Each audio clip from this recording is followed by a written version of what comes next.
우리가 전도를 하다 보면 어떤 사람들이 참 예수 믿는 것, 사람들이 예수를 믿는 것이 너무 어렵다는 생각을 하게 됩니다.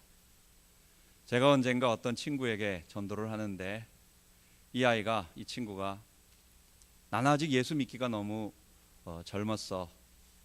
나는 이 땅을 그냥 살다가 내가 이 다음에 죽을 때쯤 돼가지고 예수를 딱 믿고 죽어 천국 가겠다, 이렇게 얘기하는 것을 들었습니다.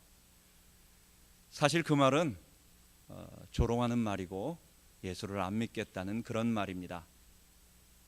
그 말은 자기가 언제 죽을지 안다라고 하는, 여러분 그렇게 말하는 거예요. 우리 인생이 그렇게 자기의 죽을 그 날을 알겠습니까? 우리 인생은 아무도 모르는 것입니다. 하나님께서 불러가시면 우리 인생은 금방 흙으로 돌아갈 수밖에 없는데, 그는 자기가 죽을 날을 이미 정해놓고 알고, 그러니 고전에 싹 예수 믿겠다는 것. 그런데 그거보다 더 중요한 것은 그는 하나님을 믿고 예수를 믿는다는 것이 입으로만 그냥 나는 믿습니다 라고 말하는 것이 아니라 그 인격 내면의 전체가 그 하나님과의 깊은 교제를 느끼면서 신뢰하면서 서로 사귀어가는 관계, 사귄 이 사귐, 이것을 믿음이라고 하는 것을 모르는 것입니다. 여러분, 우리가 어떤 사람과 교제를 하고 친구가 되는 것, 그냥 한눈에 반해서, 물론 청춘 남녀가 뭐 하루아침에 할 수는 있겠지만은 그런 것보다도 사람과의 관계, 인격적인 관계는 오랜 기간을 거치면서 나를 저 사람이 알고 저 사람이 나를 알면서 서로 깊이 알아갈 때에 상호 서로 신뢰가 되는 것입니다. 이것을 하나님과의 인격적인 관계, 그것을 믿음이라고 하고, 이게 바로 구원 얻는 방법인 것입니다. 사울은 하나님께서 40년 동안 그에게 오랫동안 지켜보시고 기다리시고 그에게 대화를 하게 하시고 그에게 돌아오라고 선지자를 보내시고 그에게 기회를 주셨어요. 그런데 그는 이 긴 시간 동안을 하나님과 인격적인 교제를 하지 않고, 그때는 한참 힘이 있어서 팔팔했어요. 자기가 왕이 되니까 자기를 따르는 많은 사람들이 좀 있었습니다. 하나님이 몇 번 동안 전쟁을 이기게 하시니까 자기에게 군사력도 좀 있었어요. 은금 패물도 좀 생기고 따르는 사람들도 많으니까 사람이 하늘 높은 줄 모르고 점점 교만해지며 이전에 자기를 그 베냐민 지파 그리고 그 농부의 아들에서 부르셔서 왕으로 세우신 그 하나님을 잊어버리고 자기를 세우셔서 왕으로 만드신 그 전능하신 하나님을 잊어버리고 그가 교만해져서 자기 길을 걸어간 것입니다. 나중에는 하나님이 말씀하신 명령도 어기고 심지어는 하나님의 제사장 85명까지 죽이고, 이게 40년 동안 하나님이 참고 기다리시고 돌아오기를 원하시며 그가 회개하기를 기다리시는데도 계속해서 40년 동안 가는 것이었어요. 사울은 한 번도 하나님과 인격적인 대화, 그분을 신뢰하고 그분을 따르는 일이 없었던 것입니다. 이런 우상 숭배의 길을 하다가 사울이 이제는 막다른 골목에 도달하게 된 것입니다. 인생은 그렇게 잘 끝나는 것이 아닙니다. 우리 어른들 다 말씀하시는 것처럼 권불 10년이라고, 아무리 권세가 있고 세도가 있어도 10년을 가지 못하고 또 부자가 3대를 가지 못한다고. 인생은 잠깐 보면 성공하는 것 같지만 세상이 그렇게 만만한 게 아니에요. 이 땅에 역사하시는 하나님의 공의가 있고 살아계심이 있는 그분이 이 세상을 그냥 두지 않으세요. 그래서 하나님이 드디어 심판의 때와 보응의 때, 그리고 그를 마지막 부르시는 그때가 다가오게 된 것입니다. 블레셋은 사울을 가장 철천지 원수로 생각하고 있었습니다. 왜냐하면 이전까지는 블레셋이 이스라엘을 잘 정복했는데 사울 이후부터 이스라엘을 잘 지배하지 못하는 거예요.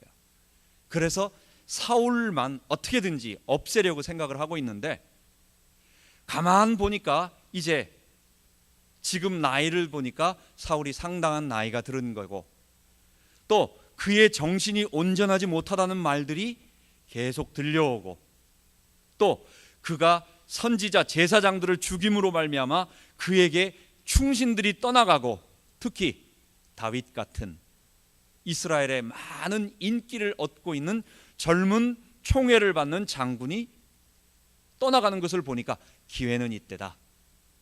우리가 저 사울을 쳐서 완전히 제압하고 그 다음에 이스라엘을 정복하자. 그래서 이제 사울이 병들고 사울이 마지막에 몰려있는 이 상태에 온 군대를 모으고 블레셋이 공격을 하기 시작한 것입니다. 사울이 그것을 보고 깜짝 놀란 거예요. 이전에는 하나님이 함께 하시면 어떤 것도 두렵지 않았어요. 여러분, 이전에는 아무리 많은 군대가 오고 아무리 많은 전차가 있어도 하나님이 그들과 함께 하시고 하나님이 함께 하시는 증거가 있으면 여러분, 사람은 두렵지 않아요. 하나님이 이끄시는 대로 가면 되는 거예요. 그리고 300명으로 미디안을 물리치셨던 하나님, 바로의 온 군대를 애굽에 수장시키셨던 하나님, 아말렉과 모든 군대를 하나님께서 다 멸하신 일들이 있는데, 그런데 지금 사울은 어떤 사울입니까? 하나님과 영적 관계가 다 단절되어진, 인격적인 관계가 하나도 없이 자기가 진짜 왕인 줄 알고, 자기가 이스라엘의 통치자요, 자기가 이스라엘의 생사화복을 주관하는 탑인 줄 알고 생각하며 살아갔던 이 사울,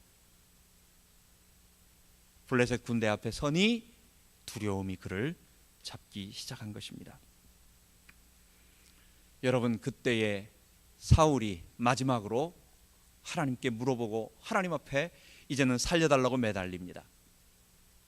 제가 서론에 왜 믿음은 인격적인 관계인가 라고 하는 것을 말씀드린 것은, 하나님과의 인격적으로 깊이 사귀고 내가 그분에게 나의 마음을 드리고 그분의 마음을 내가 알고 하는 것을 우리가 서로 깊이 알아가면서의 신뢰, 상호 신뢰가 쌓이는 것을 교제한다라고 말하고 신학이라고 말하는데, 이것 없이 어느 날 갑자기 내가 당장 필요하니까 지금까지 있었던 모든 일들은 한마디도 안 하고, 이전에 자기가 했던 일들이 있잖아요. 하나님의 명령을 어겼던 일, 제사장들을 다 죽여버렸던 일, 그리고 마음대로 하나님의 성전을 유린하고 자기가 왕 노릇했던 그 일에 대한 그 어떤 것도 얘기하지 아니하고 하나님 앞에 가서 물어봅니다. 하나님, 제가 지금 이 블레셋 군대를 어떻게 싸워서 이겨야 되겠습니까? 제가 이길 수 있겠습니까? 그리고 하나님, 저를 도와주세요.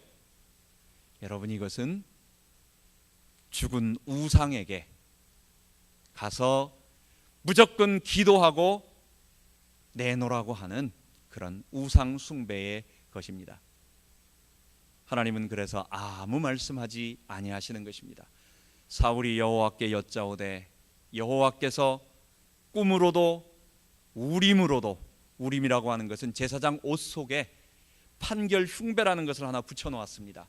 그리고 그 속에다가 우림과 둠빔이라고 하는, 정확하게 어떤 부분인지는 모르지만 그 표시의 상징적인 보석류가 아니겠느냐라고 생각을 하는데, 그 두 개를 이 속에 넣고 그리고 하나님의 뜻을 물어봅니다. 하나님, 이것이 옳은 일입니까? 저것이 옳은 일입니까? 물어볼 때, 그래서 항상 에봇 속에 들어있는 우림과 둠빔을 가지고 물어보는 것입니다. 근데 하나님 앞에 물어보는데 꿈으로도 대답하지 아니하시고, 우림으로도 대답하지 아니하시고, 선지자로도 대답하지 아니하시고, 여호와께서 그 어떠한 대답도 하지 아니하시는 거예요. 너가 우상을 숭배하면 그 우상이 너를 도와주나 보라.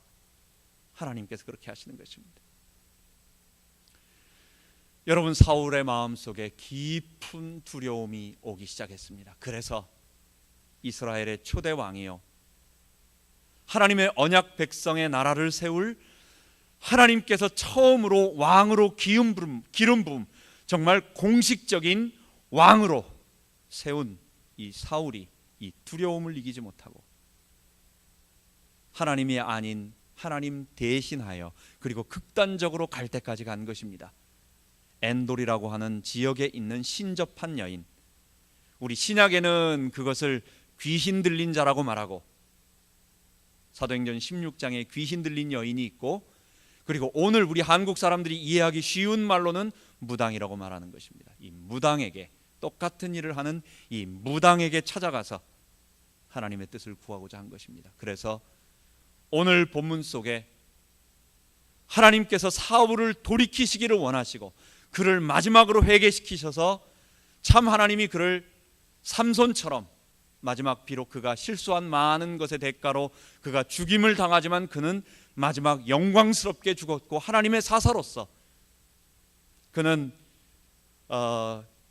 히브리서 11장에 기드온, 바락, 삼손, 입다 이러면서 믿음의 사람의 반열에 들어갔지만 히브리서 11장은 사울을 믿음의 사람으로 얘기하지 않아요. 왜냐? 그는 하나님 앞에 돌아오지 아니하고 불명예스럽게 실패하게 된 것입니다.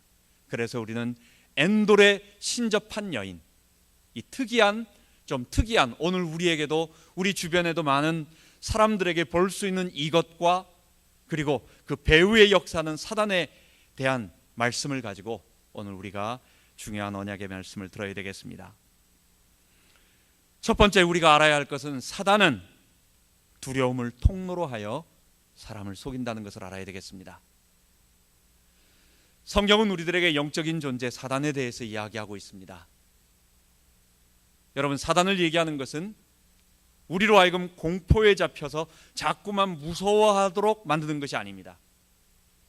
그렇다고 또 사단을 너무 이야기하지 아니하므로 이 땅에 분명히 영으로 존재하고 있고 우리를 속이고 있고 우리를 지금도 유혹하고 참소하고 있는 이 실체에 대해서 잊어버리게 만들므로 우리가 사단에게 늘 속임당하는 일도 원하지 않습니다. 성경이 말하는 만큼만 오늘 엔돌의 신접한 여인을 찾아가는 이 하나님의 사람이 가장 비참해진 이 장면을 보면서 우리가 중요한 교훈을 얻어야 될 것입니다. 그 첫 번째가 사단은 두려움을 통로로 해서 우리 성도나 모든 사람을 속인다는 것입니다.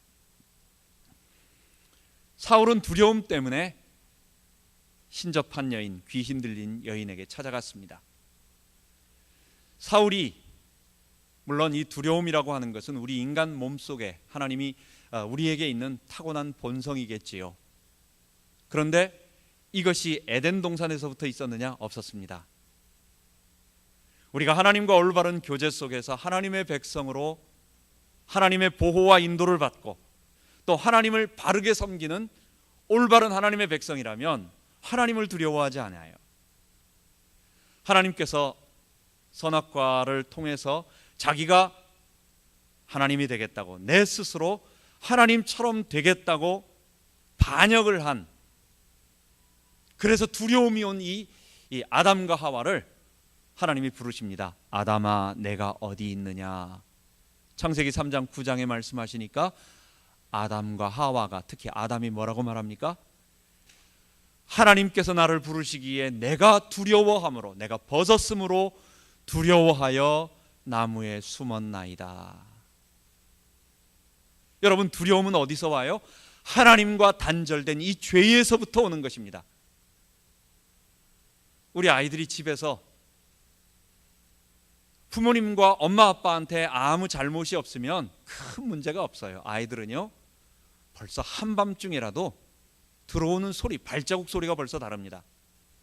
마음대로 들어오고 부모님이 다 잠을 자도 배를 띵동 누르고 노크하고 들어오고 안 열어주면 두들기고 다 깨우더라도 아무런 양심의 가책이 없어요.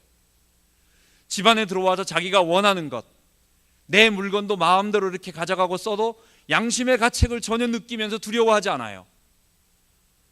부모님과 올바른 관계에 있는 자녀는 두려움이 없어요. 그런데 아이가 어느 날 갑자기 좀 착해질 때가 있습니다. 좀 일찍 들어와서 열심히 공부하게 책상에 앉아있고 또 게임도 안 하고 또는 방을 싹 치워놓을 때가 있습니다. 여러분 어떤 때입니까? 공부 성적이 좀 안 좋거나 아니면 뭔가 저지른 일이 있는 거예요. 그것이 두렵기 때문에 엄마 아빠에게 미안하고 두렵고 한 그런 것을 컴플러치 하려고 이 자녀가 그런 행동을 하는 것입니다. 두려움은 어디서부터 왔습니까? 하나님의 보호와 인도를 받지 못하는 우리 본성 속에, 물론 우리는 태어날 때부터 그 두려움을 가지고 있지만 이 두려움은 본래 인간에게 없는 거예요. 범죄하고 난 아담 이후 모든 인간의 본성 속에 들어있는 죄가 가져다 준 것입니다. 그리고 이러한 근본적인 죄와 함께 우리는 하나님이 우리를 보호하지 않는다라는 것, 우리는 하나님의 자녀가 아니라는 것을 알게 돼요. 그래서 우리의 미래를 우리가 책임져야 돼요. 하나님 없는 사람은 자기가 자기 주인 되어 살아가기 때문에 자기 미래에 대한 것은 자기가 책임져야 돼요. 그렇다고 한다면 미래에 대한 앞으로 많은 일들이 얼마나 많습니까? 그래서 사람은 알게 모르게 미래에 대한 두려움, 미래 앞으로 어떻게 될 것인가라고 하는 그런 두려움과 함께 그 두려움의 본질인 하나님과의 관계가 단절된 이 죄에서부터 오는 두려움을 가지게 된 것입니다. 사단은요, 이 두려움을 가지고, 사단이 우리에게 공포를 막 주는 것은 아닙니다. 우리가 하나님의 자녀가 아니니까 자발적으로 죄의 본성에 의해서 우리 본성에서 나오는 두려움이 있을 때에 그거를 매개로 싹 우리에게 자꾸 옆에서 속이고 참소하고 하나님을 보지 못하게 만들고, 지난날 하나님이 우리와 함께 하셨던 것 잊어버리고 지금 기도하면 하나님이 역사하시는 모든 것을 다 잊어버리게 만들어요. 이 두려움이 우리를 잡게 만드는 것입니다. 그리고 하나님이 잊어버리고, 그러니까 내가 지금 어떡하지? 어떻게 하지? 정신 못 차리게 만드는 거예요. 심리학에서 이런 실험을 해봤습니다. 우리가 이 앞에 길을 갔다가 우리 100m 정도 되게 쭉 한 1m 정도, 1m 안 되면 한 6, 70cm 정도 되는 이 폭으로 줄을 쫙 그어놓고 달려가라고 한다면, 여러분 빠른 사람은 한 12초, 선수들이야 한 10초 내로 뛰겠죠. 달려갈 수 있습니다. 아무 문제가 없어요. 한눈 가리고 뛰라고 해도 얼마든지 달려갈 수 있어요. 그런데 이것을 양쪽 절벽 사이에다가 다리처럼 만들어 놓고 그 60cm를 난간 없이 나무 다리로 이렇게 만들어 놨다. 그리고 달려가 보라 하면 아마 내가 보기에는 엎드려서 겨서 갈걸요. 똑같은 몇 센치 되지 않는 것, 어떨 때는 눈 가리고도 뛰어갈 수 있는 그 거리를 절벽 위에 100m, 200m 절벽 위에 난간 없는 그 자리에 가보면 못 뛰어가는 거예요. 절절 매는 거예요. 엎드려서 기어가는 거예요. 왜 그렇습니까? 두려움이. 그 두려움이 그를 사로잡으니까 그가 자칫 내가 떨어지면 큰일 난다라고 하는 두려움이 사로잡히니까 다른 모든 것이 안 보이는 것입니다. 사단이 우리를 지배하는 것은 뭐냐? 이 두려움을 가지고 아직 다가오지 않은 그것을, 다가오지 않은 미래에 대한 두려움, 이미 지나가 버린 과거에 대한 후회, 이거 어쩔 수 없어요. 그런데 아직 다가오지 않은 미래에 대한 염려와 두려움에 잡혀서 오늘을 살아가지 못하게 만들고, 그래서 그럼 어떻게 하자라고 그 방법이 사단이 이렇게 해라 라든지 어떻게 해라라고 해서 하도록 만드는, 그게 바로 사단에게 속는 것이고 사단에게 지배를 당하는 것이고 사단의 종로로 타는 것이고 하나님을 떠나서 잊어버리게 만드는 것입니다.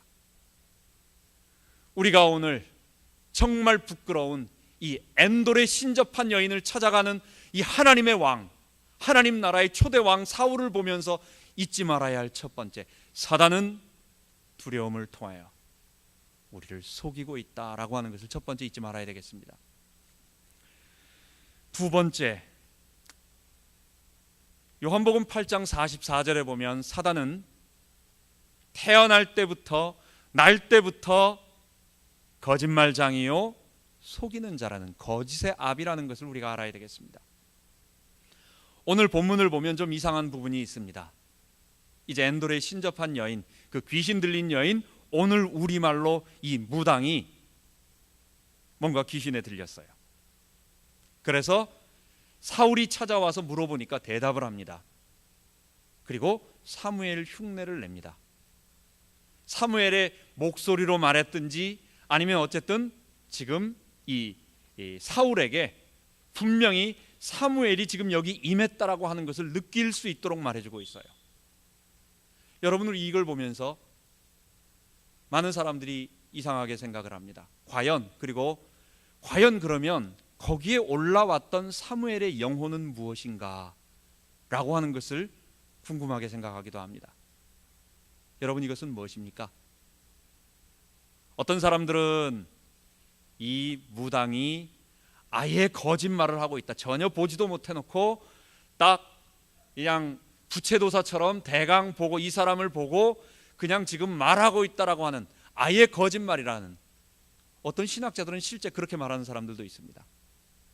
어떤 신학자는 아니다, 그거는 진짜 사무엘의 영혼이다 라고 말하는 사람도 있습니다. 그런데 우리는 어떻게 보느냐? 아닙니다. 이 두 가지 양쪽 극단은 틀린 것입니다. 우리의 영혼은, 사람은 죽어서 그 영혼은 바로 즉시 천국과 지옥으로 가게 되어 있습니다. 우리 주의 재림과 심판 때에 지금 그 가 있는 천국은 우리 몸의 부활된 모습으로 거한다는 것 외에는 똑같습니다. 그 장소, 그곳, 거기에서 변동 없이, 그리고 이미 그곳에 가 있는 것입니다. 그리고 누가복음 16장에 보면 부자와 거지 나사로의 비유를 통해서, 또 마태복음 25장이나 예수님께서 지옥을 말씀하실 때에는 그곳과 이곳, 옛날 말로는 우리 한국 이 표현으로는 이승과 저승, 또 성경의 말로는 이 세상과 저 세상, 이 세계와 저 세계는, 성경의 천국과 지옥은 사람이 건너갈 수 없는 것입니다. 오라고 해도 올 수가 없고 가려고 해도 갈 수 없는 것입니다. 그래서 이 땅에 영혼이 다시 누가 돌아온다, 이것은 안 되는 것입니다. 또 귀신 들린 영혼이 부른다고 하나님의 사람 사무엘이, 천국에 있을 사무엘이 왜 내려오겠어요? 땅에서 사람의 모습, 흉체를 어떤 이상한 모습으로 올라오는 그 노인은, 그래서 마틴 루터나 요한 칼빈이 말하는 것처럼 사무엘을 흉내내고 있는 거짓 영, 사단이다. 사단이나 귀신이나 그런 악한 영이 사무엘의 흉내를 내는 것이다. 우리는 그렇게 보는 것입니다. 사단은 거짓말장이요 거짓의 아비입니다. 이 사단이 아무리 사무엘에게, 이 사울에게 이야기를, 바른 말을 할지라도 제대로 맞췄어요. 하나님의 말씀처럼 말했어요. 어떻게 말했습니까?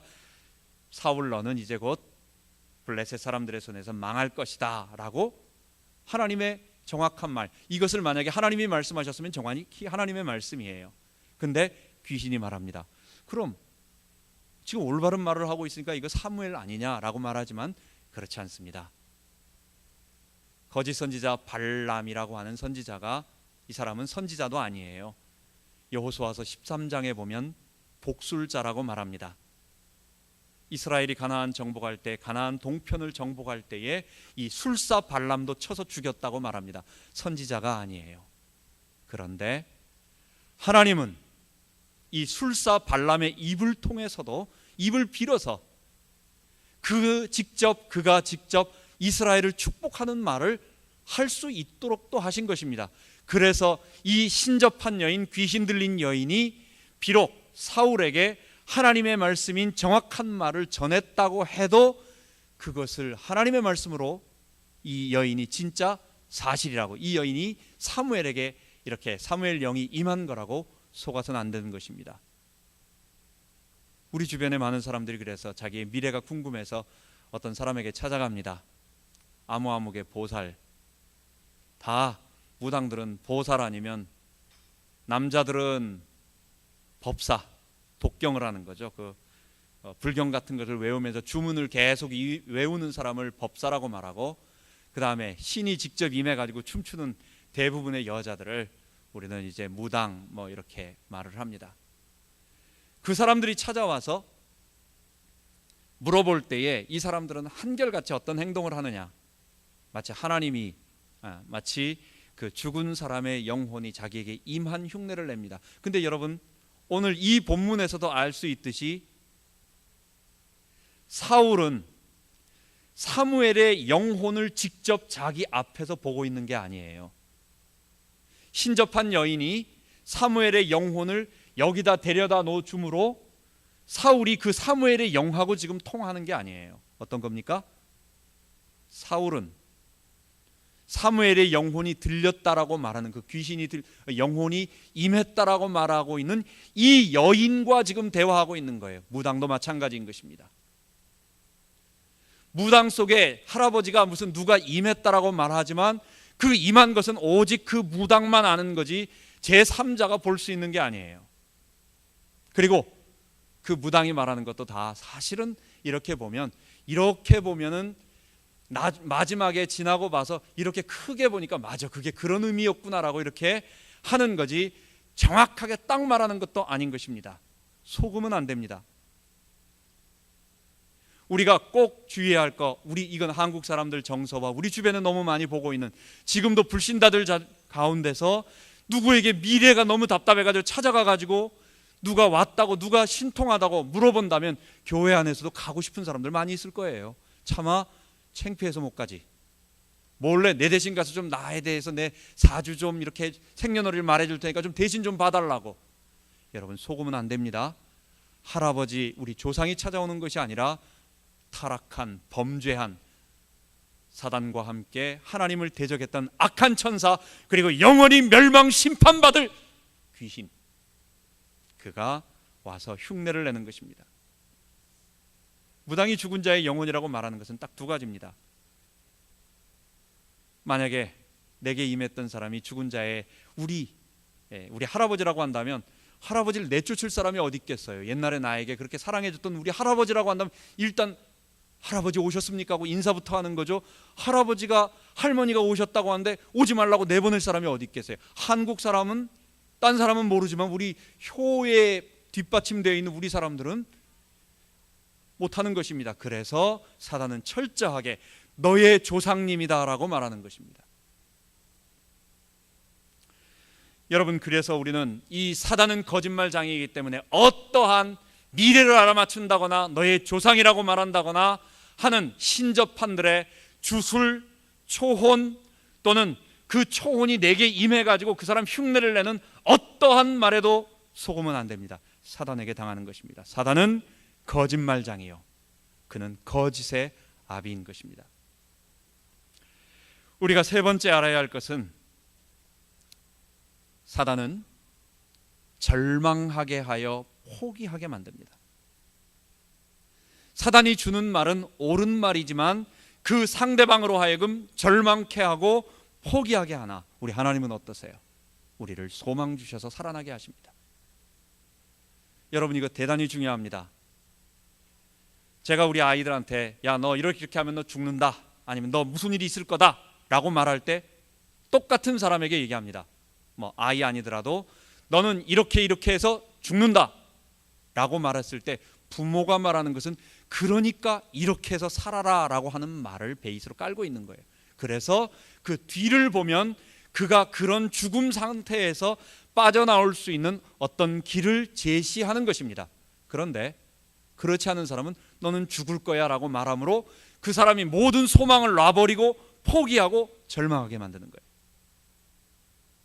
오늘 이 신접한 여인이 마치 사무엘 흉내를 내면서 올바른 말을 하는 것 같지만 그것이 올바르지 않은 것은 사울에게 절망을 주므로 그로 하여금 완전히 포기해서 그가 다시 회복될 수 있는 최후의 기회를 다 없애버린 것입니다. 여러분, 사울이 이 신접한 여인을 찾아갈 때 자기가 지금 죽을 거라는 걸 확인하러 찾아간 것 같습니까? 아니면 살 길이 있을까 해서 그 방법을 찾으러 갔을까요? 사울은 죽으러 간 게 아닙니다. 지금 모든 상황은 사울은 죽음이라는 걸 느낄 수밖에 없고 알 수밖에 없어요.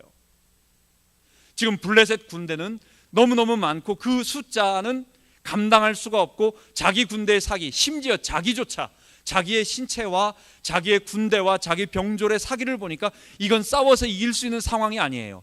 거기에서 사울이 이번에 내가 죽는 거 확실하지? 라고 확인하러 간 겁니까? 아니에요. 살기 위해서 간 거예요. 내 살 길이 뭐지? 혹시 살 길이 있을까? 그 지푸라기 하나라도 찾으러 간 거예요. 만약 사울이 거기서 하나님 앞에 회개한다면 하나님은 안 된다, 넌 끝났어, 너는 여기서 회개해도 안 돼 라고 하나님이 거기서 쳐버리고 죽이셨을까요? 저는 그렇게 생각하지 않습니다. 성경이 말하고 있는 우리 하나님, 그 자기 백성을 끝까지 돌보시고 이스라엘이 그렇게 하나님을 범죄하고 타락하고 우상 숭배하지만 그러나 마지막에 다시 살리시는 그 신실하신 하나님을 볼 때 하나님은 사울을 거기서 돌이키셨을 거예요. 비록 삼손처럼 그가 거기서 혹시 거기서 죽을 수는 있어요. 하나님이 그를 거기서 죽이셔서 사울의 시대를 마감하고 이제 새로운 다윗의 시대를 여시는 것은 있을 수 있습니다. 그러나 그처럼 사울이 비참하게 거기서 자결을 하고 목이 잘리워서 그리고 그 베스한 성벽에다가 목 없는 시체로 매달리고 그의 모든 옷들은 빼앗겨서 아스타롯에 있는 또는 다곤 신당에 가져가고 사울의 목은요 다곤 신전 옆에 있는 묘소의 문에다가 매달아 놨어요. 이런 비참한 하나님의 백성의 왕이 비참한 이런 죽음. 삼손도 죽었습니다. 삼손도 실수 많이 했습니다. 하나님이 주신 엄청난 능력을 가지고 그는 자기를 위해 사용함으로 그의 삶이 행복하지 않았어요. 그는 실패한 지도자였어요. 그러나 그의 마지막을 보면 하나님은 그를 버리지 아니하셨어요. 그의 모든 것을 다 회복시켜 주셨어요. 그런데 사울은 하나님 앞에 회개하지 아니하고 왜? 절망하고 끝났구나. 나는 더 이상 살 소망이 없구나. 이제 나는 다 끝났구나. 그 신접한 여인의 말은 맞지만 그 내용이 누가 하는 말입니까? 사울을 죽이려고 하는 말이에요. 절망 가운데 빠져 포기하게 만들고 먹을 것도 싫다, 다 싫다, 힘 다 잃어버리고 죽게 하려는 그런 말이었어요. 여러분, 우리가 이전에 어떠한 일을 해도 하라는 얘기 아닙니다. 사울처럼 고생하고 삼손처럼 실패합니다. 그러나 이미 지나가 버렸다면, 우리가 만약에 모르고 그렇게 했다면 어떡할 것입니까? 오늘 이 순간이라도 회개하고 돌아가자고요. 우리 하나님 우리를 심판하시고 멸망하시고 죽게 하시는 그런 이 신접한 여인이 말하는 것처럼 멸망하여 죽게 만드는 그런 하나님이 아니세요. 우리를 살리기를 원하시는 하나님. 일평생 동안 잘한 것 하나도 없지만 예수님의 십자가 옆에서 그 한편에 있던 강도가 주님 앞에 회개하고 돌아올 때에 그렇다고 주님이 너 잘했다 이런 말은 아니었어요. 과거에 너 잘했어, 그거 죄 아니야, 이렇게 말하는 건 아니었어요. 그러나 그 모든 것들을 불쌍히 여기시고, 너가 하나님을 모르니, 너가 너 속에 있는 죄를 모르니, 너가 십자가의 능력을 모르고 너가 성령의 능력으로 죄와 싸우지 못하니 당연히 그렇게 될 거야. 비록 너가 죄 때문에 죽지만 그러나 내가 오늘 나와 함께 낙원에 있으리라. 우리의 모든 것들을 주님 앞에 내어놓고 절망하지 말고 포기하지 말고 그 어떤 말이라도, 아무리 바른 말이라도 우리로 하여금 마지막 마침표를 딱 찍어버리게 만드는 것은 그것은 성령의 음성이 아닌 것입니다. 비록 처절한 상황과 불가능한 나의 두려움이 그런 어려운 말이라 할지라도 하나님은 그렇기 때문에 너는 이렇게 해서 회개하고 돌아와서 살아나라 라고 우리에게 말씀해 주시는 것입니다. 우리 하나님께 돌아가는 우리가 되기를 바랍니다. 우리가 이 말씀을 우리들에게 적용하면서 말씀을 정리해야 되겠습니다. 여러분, 하나님을 두려워하는 자는 미래를 두려워하지 않습니다. 우리가 두려워할 것은 미래가 아니라, 아직 다가오지 않은 미래가 아니라 오늘 우리와 함께 하시는 하나님. 미래의 일은 얼마나 많은 가능성이 많은지 몰라요. 어려운 가능성, 실패할 가능성, 내가 잘못해서 어떻게 큰 위기에 빠질 가능성, 여러분 이게 얼마나 많습니까? 우리가 차를 타고 가다가 교통사고 당할 일부터 시작해서 혹시 어떤 사고와 사건과 질병과 우리에게는 이루 말할 수 없는 부정적인 가능성이 사실은 많이 있어요. 그러나 우리가 두려워할 것은 부정적인 미래를 두려워하는 것이 아니라 우리가 두려워할 것은 오직 하나인 것입니다. 살아계신 하나님, 온 우주 만물을 창조하신 전능하신 하나님, 지금도 이 하늘을 자기 손안에 품고 계시고 잡고 계시고 모든 인류의 생사화복을 주관하시는 그 살아계신 하나님 한 분을 두려워하고, 이걸 공포를 갖는다는 얘기가 아니에요. 존경하며 사랑하며, 그러나 하나님 앞에 엎드려 하나님, 내가 당신을 감히 함부로 부를 수 없는 분입니다라고 경외하는 것, 이걸 포괄적으로 두려워한다라는 말을 쓰는 것입니다. 우리가 두려워할 분은 오직 한 분, 미래는 두려워할 필요가 없는 것입니다. 여러분, 쿵푸 팬더라고 해서 한번 보셨죠? 거기에 보면 거북이 한 마리가 나옵니다. 이 거북이가 거북이 같지 않은 말을 하는 거예요. 너무 대단한 말을 해요. 이 거북이가 마지막, 이 우구웨이, 이 거북이가 마지막에 떠날 때 이 시프, 그 사부에게 하는 말이 있습니다. Yesterday is history. 어제는 이미 지나가 버렸기 때문에 히스토리라고 말한다. Tomorrow is a mystery. 미래는 아직 다가오지 않았기 때문에 미스테리라고 말한다. 그런데 현재, 오늘, today, 오늘은 뭐라고 말하느냐? is a gift라고 말합니다. 선물이라고 말합니다. 현재를 우리가 영어로 뭐라고 말하죠? present라고 말해요. 그 present는 선물이란 뜻도 있어요. 아니, 거북이가 거북이 같지 않은 말을 하는 거예요. 과거는 이미 지나갔으니까 그걸 역사라고 말하고, 미래는 이미 다가오지 않으니까 그건 미스테리인데, 그럼 현재는 뭐냐? 이게 프레젠트라는 거예요. 그 프레젠트가 뭐예요? 우리에게 주어진 선물이라는 거예요. 여러분, 우리에게 두려운 미래는 없습니다. 우리 위에 살아계신 하나님 계시고, 그분이 지금도 우리와 함께 하시는 것입니다. 하나님은 우리와 함께 하셔서 미래를 두려워하지 말고, 미래라고 하는 것은 없어요. 오늘이 계속 모아져서 나가는 거예요. 지금 우리와 함께 하신 하나님, 미래, 사실 미래를 두려워하는 것도, 미래를 우리가 호기심 갖는 것도 따지고 본다면 두려움이 있는 거예요. 두려움 때문에 그래요. 이 다음에 잘못되면 어떡하지? 내가 이 다음에 이렇게 돼서 이렇게 되면 어떡할까라고 자꾸만, 그게 사단이 한번 꼬리를 물고 자꾸만 잡히면서 가면서 그쪽으로 빠져들어가다 보면 오늘을 잊어버리고 하나님을 잊어버리게 만들고, 그리고 하나님이 우리와 함께 하시는 걸 다 잊어버리게 만드는 거예요. 그래서 바울은 우리들에게 뭐라느냐? 하나님이 우리에게 주신 것은 두려워하는 마음이 아니요 근신하는 마음이니. 마태복음 6장 34절에도 그러므로 내일 일을 위하여 염려하지 말라. 내일 일은 내일 염려할 것이요 한날의 괴로움은 그날의 족하니라. 이 말이 무슨 말일까요? 내일 준비하지 말고 막 살아라, 오늘 될 대로 살아라, 그 얘기가 아니에요. 오늘 하나님이 함께 하시면 내일 하나님이 함께 하신다는 거예요. 그러니까 내일 일을 위하여 오늘 염려하지 말고 오늘 살아계신 하나님과 동행하며 오늘 그분의 임재를 체험하며 그냥 좁은 길로 걸어다 보면 어느 날 먼 미래에 와서 축복 가운데 있는 것을 보게 되는 것입니다. 우리가 두려워할 것은 살아계신 하나님이지 미래의 부정적인 일이 아닌 것입니다. 마지막으로 성경이 주는 예언은 우리에게 소망을 줍니다. 우리의 미래는 분명해요. 여러분, 우리 주님 재림하실 것입니다. 이 땅에 지금 우리가 당하고 있는 많은 아픔, 눈물들, 우리 육체의 죄의 세력으로 인하여 고통당했던 많은 어려움들, 상처들, 눈물들 다 씻어줄 날이 오실 거예요. 너무너무 나를 지겹게 했던 죄, 그 죄와 함께 우리 바깥에서 우리를 공격하는 사단, 그리고 이 사망의 모든 세력들은 요한계시록 20장, 21장 모두 하나님의 큰 보좌 앞에서 심판으로 말미암아 다 끝내버리게 될 것이에요. 더 이상 눈물과 상처와 아픔은 없을 것입니다. 우리의 주의 재림 오실 것입니다. 그러면 얼마 남지 않은 우리 기간들 있잖아요.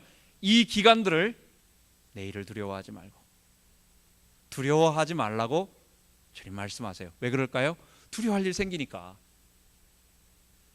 시험 걱정 근심 괴로움 없는 자가 누군가, 근심되는 중한 짐을 안이 진 자 누군가 있다는 거예요. 근심이라고 하는 것이 한도 끝도 없이 우리들에게 계속 오는데, 근신하라 깨어라 너희 대적 마귀가 우는 사자처럼 삼킬 자를 찾아다니나니, 그 앞에 뭐라고 말합니까? 너희 염려를 다 주께 맡겨버리라 이는 저가 너희를 권고하심이라. 여러분, 이 사실을 잊지 말고 살아계신 전능하신 하나님을 의지하고 이번 한 주간도 승리하는 모든 성도 되기 바랍니다. 하나님 아버지 감사합니다. 우리는 아무리 믿음을 갖고 승리하고 싶어도 하나님, 우리는 이 두려움이라는 것이 우리의 본능 속에 이 죄인으로서 우리는 가지고 있습니다.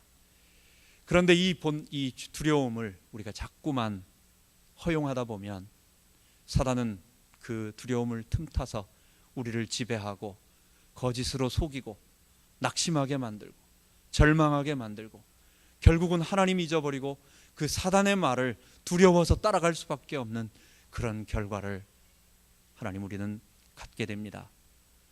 하나님, 우리가 어떤 어려움이 오더라도 우리 모든 성도들이 다 그렇게 걸어갔다는 것, 이러한 어려움은 우리가 이기려고 하는 것이 아니라 견뎌내라고 하나님 주신 거라는 것, 하나님 우리가 믿음으로 의지하고 신뢰하고 하나님 따라 승리할 수 있도록 인도하여 주옵소서. 우리가 미래를 두려워하지 말고 우리에게 자꾸만 두려움으로 속삭이는 사단의 말에 속지 말고, 우리는 전능하신 하나님, 우리가 하나님이로 부르고 우리가 전능하신 여호와 하나님, 그 하나님 한 분만 두려워하며 그분을 의지하며 살아갈 수 있도록 인도하여 주옵소서. 이번 한 주간 우리가 현장에서 또 치열하게 살아갑니다. 경제 문제 어렵습니다. 우리의 물질 문제, 실제적인 문제로 우리에게 다가옵니다. 주님, 우리의 보호자가 되어주시고 인도자가 되어 주옵소서. 그러나 절대 우리는 두려움에 잡히지 아니할 것입니다. 성령님 우리와 함께하여 주옵소서. 예수님 이름으로 기도하옵나이다. 아멘.